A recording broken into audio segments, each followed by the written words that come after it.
Set in the peaceful hills of Tirumala, the temple of Lord Venkateshwara Balaji or Vishnu is one of the holiest places in the country. The story of why the Tirupati temple is so special is a fascinating one. Many years ago, a farmer heard a divine voice from an anthill.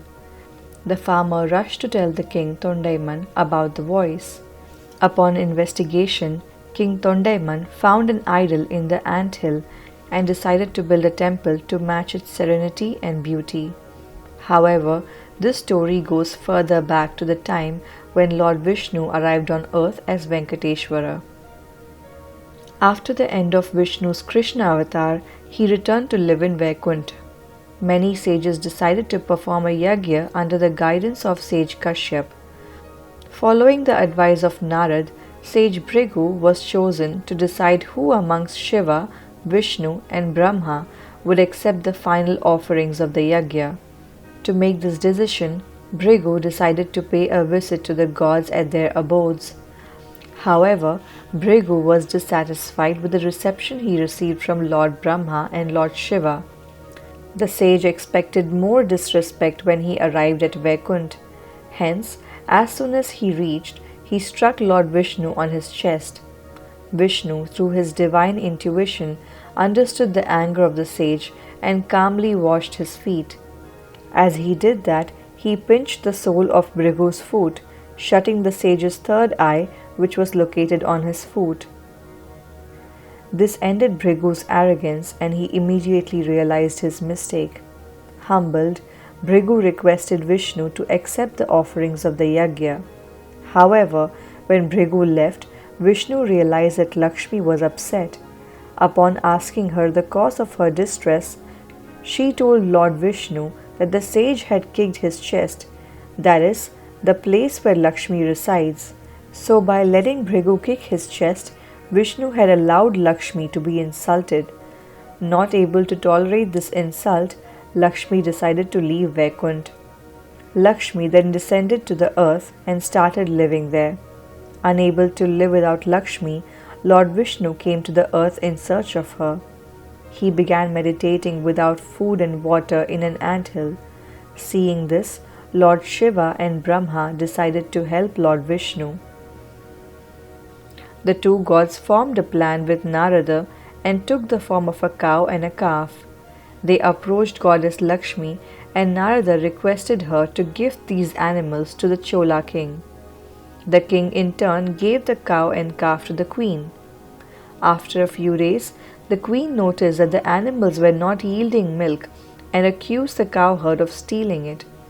In order to prove his innocence and to find out what was happening to the milk, the cowherd followed the cows. He noticed that the cow was giving all of its milk to the anthill. Getting angry, he threw the axe at the cow, but to his horror, Lord Vishnu took the hit to protect the cow. The cowherd fainted due to the shock of what happened. When the king learnt about all of this, he begged Lord Vishnu to forgive him for his arrogance and ignorance. Lord Vishnu forgave him and told the king that he would be born as the king Akasa Raja in his next birth.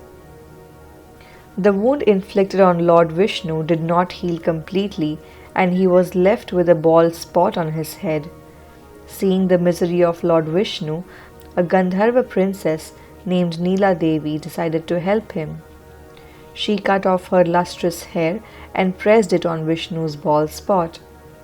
Touched by her gesture, Vishnu decreed that whoever came to worship him would sacrifice their hair to her. Hence, even today, thousands of devotees offer their hair at Tirupati to clear Vishnu's debt to Neela Devi. As foretold by Lord Vishnu, the Chola king was reborn as Akasa Raja. Akasa Raja decided to perform a special yagna to obtain an heir. In preparation for this yagna, the king and the queen were asked to till some fertile land. While doing so, they found a golden lotus box. They opened the box and found a baby girl in it.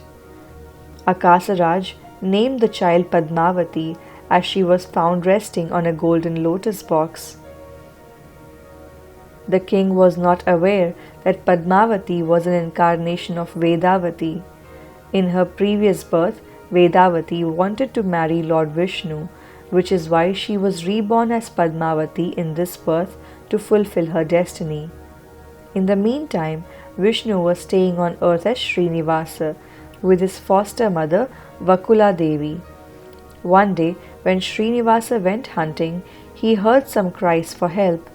He saw an elephant chasing some young women. One among them was Padmavati. Srinivasa subdued the elephant and chased it away. Srinivasa and Padmavati took an instant liking to each other and fell in love. When Srinivasa learned about the identity of Padmavati, he went to his mother. Revealing that he was in fact Lord Vishnu, he asked her to go to the Akasa Raja to discuss marriage between him and Padmavati. Vakula Devi was skeptical about whether or not the king would believe the true identity of Srinivasa. Srinivasa then disguised himself as an astrologer and went to the palace before his mother. He predicted that Padmavati would marry Lord Vishnu himself. Later, when Vakula Devi arrived with the proposal, Akasa Raja agreed immediately. The preparations for the grand wedding began. Srinivasa approached Kubera, the lord of wealth, to lend him money on his wedding. In the presence of Lord Brahma, Shiva, and others, Srinivasa married Padmavati. They built a house like Vaikuntha and spent their days together happily. When Lakshmi heard about the marriage of Srinivasa and Padmavati, she was furious and rushed to meet the Lord. When he saw the angry goddess, Vishnu turned to stone. Brahma and Shiva decided to come to earth to soothe Lakshmi's fury. Their explanations calmed the goddess and she decided to live where she always lived, in Vishnu's chest. Padmavati settled down at Tiruchanur, offering boons to her devotees.